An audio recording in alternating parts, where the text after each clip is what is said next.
Proses hukum kasus pembacokan di Jalan SL Tobing Kota Tasikmalaya diwarnai perdebatan dugaan salah tangkap. Sementara, korban meyakini bahwa terdakwa di sidang adalah pelakunya. Saat ini proses hukum perkara tersebut sudah masuk meja hijau dengan agenda pledoi, di mana terdakwa adalah DW, RRP, FM, RW, dan NSP. Dalam perjalanan kasus keluarga anak dan terdakwa serta kuasa hukumnya menyebut pihak kepolisian menangani kasus tersebut tidak sesuai prosedur bahkan salah tangkap.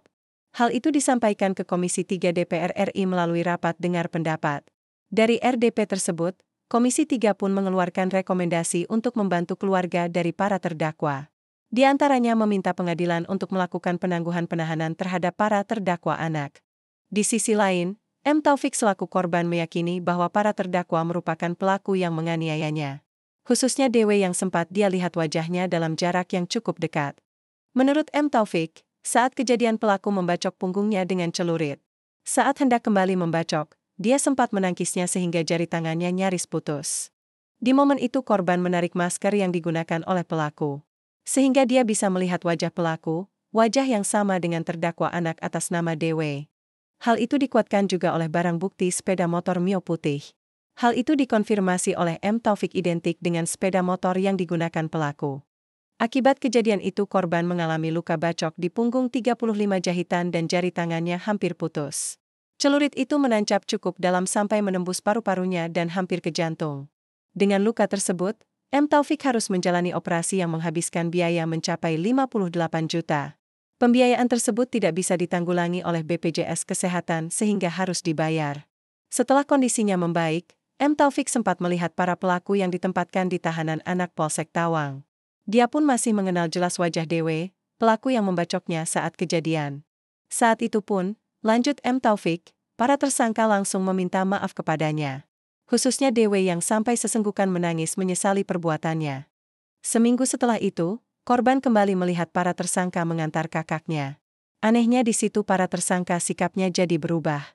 Kuasa hukum korban, Windy Harisandi melihat tudingan salah tangkap ini merupakan trik dari pengacara terdakwa.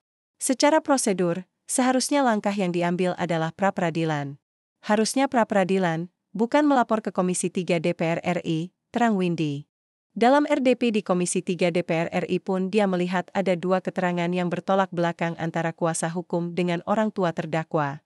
Di mana kuasa hukum menyebut antar terdakwa tidak ada yang saling mengenal, sementara ibu salah seorang terdakwa menyebut anaknya bersama terdakwa lainnya sedang berada di rumahnya. Jika para terdakwa dibebaskan hanya atas dasar opini salah tangkap, sedangkan alat bukti kuat dikhawatirkan aparat kepolisian menjadi ragu untuk bekerja. Khususnya ketika menangani proses hukum kasus kejahatan jalanan yang melibatkan anak. Kalau polisi sudah ragu-ragu melaksanakan tugasnya, keamanan warga di Tasikmalaya yang menjamin siapa, kata Windy. Sementara itu, proses persidangan sudah melewati agenda pledoi di Pengadilan Negeri Tasikmalaya, di mana majelis hakim dalam waktu dekat akan memutuskan hasil persidangan pada perkara tersebut. Kuasa hukum terdakwa, Dedi Supriyadi didampingi rekannya Tatang Sujana menyampaikan bahwa pledoi sudah disampaikan kepada majelis hakim. Pihaknya mengajukan pembebasan kepada terdakwa karena salah tangkap.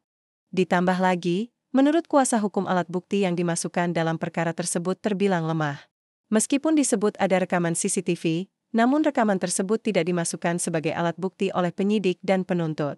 Proses persidangan kasus ini pun dikawal oleh para petarung dari keluarga olahraga Tarung Derajat mengingat korban merupakan rekan mereka. Mereka meminta majelis hakim bisa bertindak profesional tanpa ada pengaruh intervensi dari luar termasuk DPR RI. Sejurus dengan itu, Ketua Pengadilan Negeri Tasikmalaya Hoiruman Pandu Kesuma Harahap menerangkan bahwa majelis hakim akan bekerja secara independen, sehingga sidang perkara tersebut akan diselesaikan sebagaimana ketentuan. Disinggung rekomendasi RJ, Pandu menerangkan bahwa dalam hal ini proses tersebut tidak bisa dilakukan. Pasalnya para terdakwa tidak mengakui apa yang didakwakan.